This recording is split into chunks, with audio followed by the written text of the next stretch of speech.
Imagine, you are just 20 years old, and together with your friends, you devise a scam to steal Bitcoin. This simple scam turns out amazingly well, and suddenly you have millions in your bank account. What would you do? On a Saturday night, 2 shots in and she feeling just right. Call up her girlfriends, rush to the club, tryna squeeze them hips in a dress so tight. You love her, caught your eye, won't find another. Lips so soft and her skin like butter. Wanna tangle up behind the covers, but hold up, you should know, cause she don't want no man. But how could a small group of friends execute such an extremely large scam? In the summer of 2024, a small group of friends executed their plan. They were 20-year-old Malone Lam, 18-year-old Veer Chetal, 21-year-old Jeandiel Serrano, Danish Khan, and Chen. How could these guys steal the extreme amount of $230 million from someone? Someone so rich and fooled by these guys. In fact, these guys are not experts in hacking at all. They were clever in another way, and instead of hacking, they managed to fool the owner of this amount. It started with a phone call where they pretended to be a Google employee. In this phone call, they indicated that the owner's account was no longer secure. They gained access to the victim's Gmail and iCloud. Then they called again and pretended to be an employee of the crypto exchange.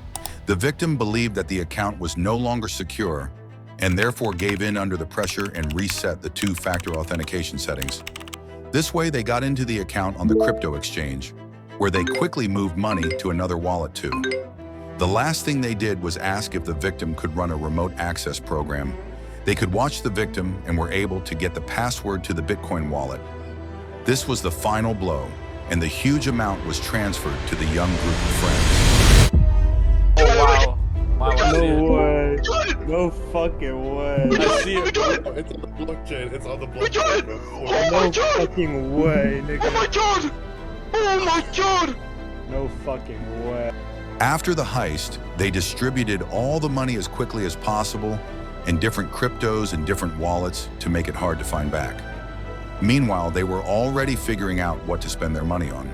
Much of the group stayed low profile, but one person in the group couldn't resist the temptation.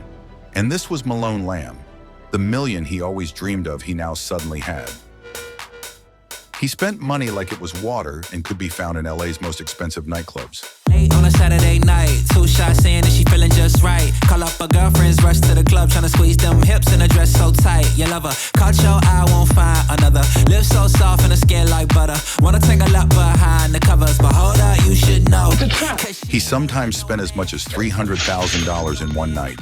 Continuing, he flew to Miami and rented a villa there for $62,000 a month and bought many supercars, from Lamborghinis, Ferraris, Mercedes, and even a pink Urus for his ex, who kindly thanked him and declined. Not only cars, but also his clothes were the most expensive thing imaginable. And besides clothes, he wasn't averse to jewelry either, while Malone was living in his own dream world thinking they couldn't catch him for a theft of $230 million. There was an investigation going on by the government and by other online experts, who were following the path of all transactions by making all the links of transactions they were looking for where the Bitcoin had gone. 2 friends from the crew made the mistake of linking the crypto to their personal accounts as well. Fortunately, they were also smart enough to record the complete heist, where a lot of information could be found, which made it easier to figure out who was behind this.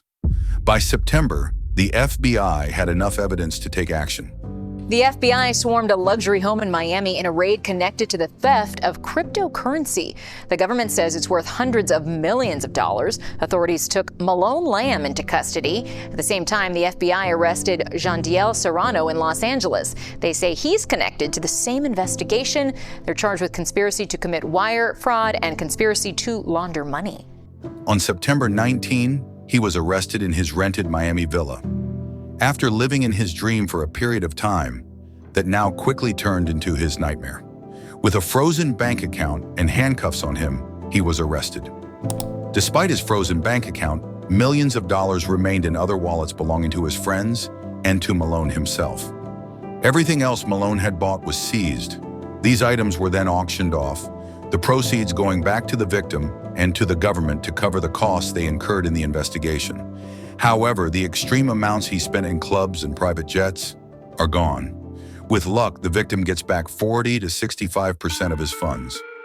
The fairy tale the boys lived in for a short period of time was soon over. The eagerness eventually cost them their heads. Their names now go down in history at one of the biggest crypto scams in history. But be honest, what would you have done at that age with that much money in your bank account? Oh, now they call me, I seen them. All of those times getting severed. I told them all I can let up. They ain't not tired of me never.